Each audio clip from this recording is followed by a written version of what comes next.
Welcome back to the London Live News. Now, after climbing Kilimanjaro in 2019 for charity, a group of cab drivers are going back for more. This time, though, they're also going to be climbing the neighbouring Mount Meru with another 6 cabbies. They'll be raising money for the London Taxi Drivers Charity for Children and for a children's community project in Tanzania. Well, Henry caught up with 2 of the cab drivers who made the ascent 2 years ago to see how they're feeling ahead of their next challenge. One of the reasons we decided to go back and do the 2 mountains is we love Tanzania so much. We was treated so well out there, and we'd already done Kilimanjaro. Not that it was easy. We actually dragged our knuckles up the last bit, to be honest. It really was tough, but we wanted to go back to Tanzania. So John actually came up with a crazy idea. Let's go and climb Meru and Kilimanjaro back to back. And it would make it more of a challenge. Now you mentioned Tanzania and you loved it so much. John, you actually met the High Commissioner of Tanzania recently, didn't you? She loves the fact that we love Tanzania so much. We had a great. She was a lot of fun. I might say that. We had some great photos done with her, and looking forward to see her again when we come back to let her know how we get on with this latest challenge. Yeah, we certainly thought she's a great ambassador, for Tanzania. Sometimes you go to these things, and I shouldn't really say it, but it could be a little bit starchy.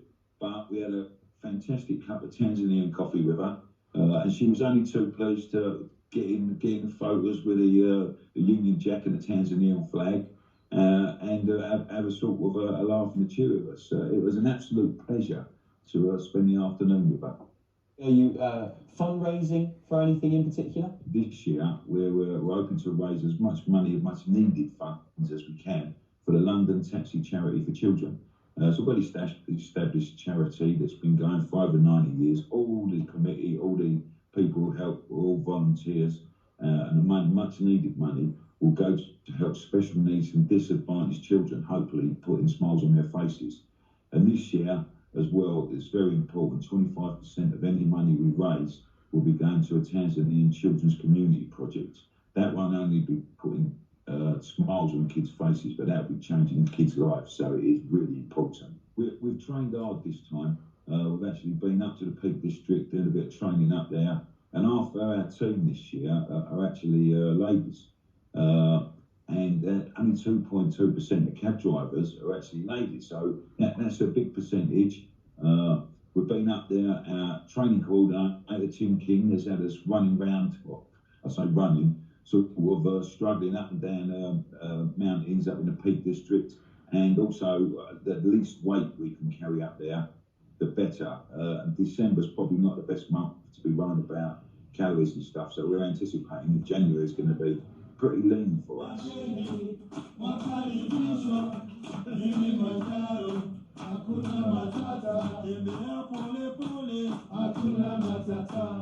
I've seen some of the videos. You look like you had a fantastic time meeting people, doing lots of different things as well as the climb too. But what was that feeling like when you got to the top? I can only imagine the rush that you got. To be honest, it's surreal, because the last half an hour is literally 1 foot. You're such a slog because you just think it's never going to end. And when you get there, like my personal, I couldn't wait to get down because I just it's quite a hostile environment up there, and it's -20. The winds are strong. Your water's frozen. You're dehydrating. It's quite hostile, but it was. Don't get me wrong. We really enjoyed the summit at Uhuru Peak. It's such an achievement. You feel like you've really achieved something, and I can't wait to do it again. Yeah, you certainly did. I mean, summit night, you start climbing at 12 o'clock at night. It's freezing cold, winds blowing, and you've got butterflies. It's what you've been training for all that time. And when you do get, we never knew whether we was going to make it. One of our team had to drop out after 2.5 hours.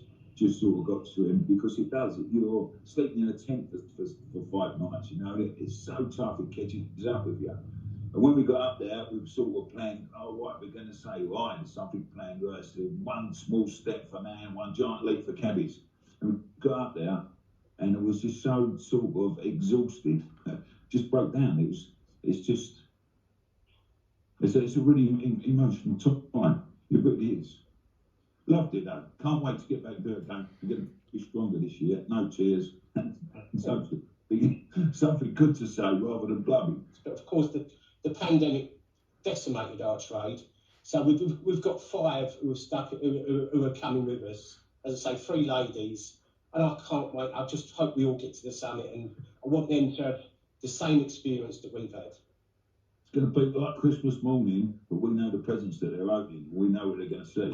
And I can't wait for that either. But that's going to be a fantastic moment. And also, it's for such an important cause. You know, that's what drives you on. That's when you're finished, exhausted. You can't do it anymore. Thinking of the money we're going to raise for them kids really just powers you on when you think you're finished. Look up Cabbiesdokilimanjaro online if you want to track their progress or donate.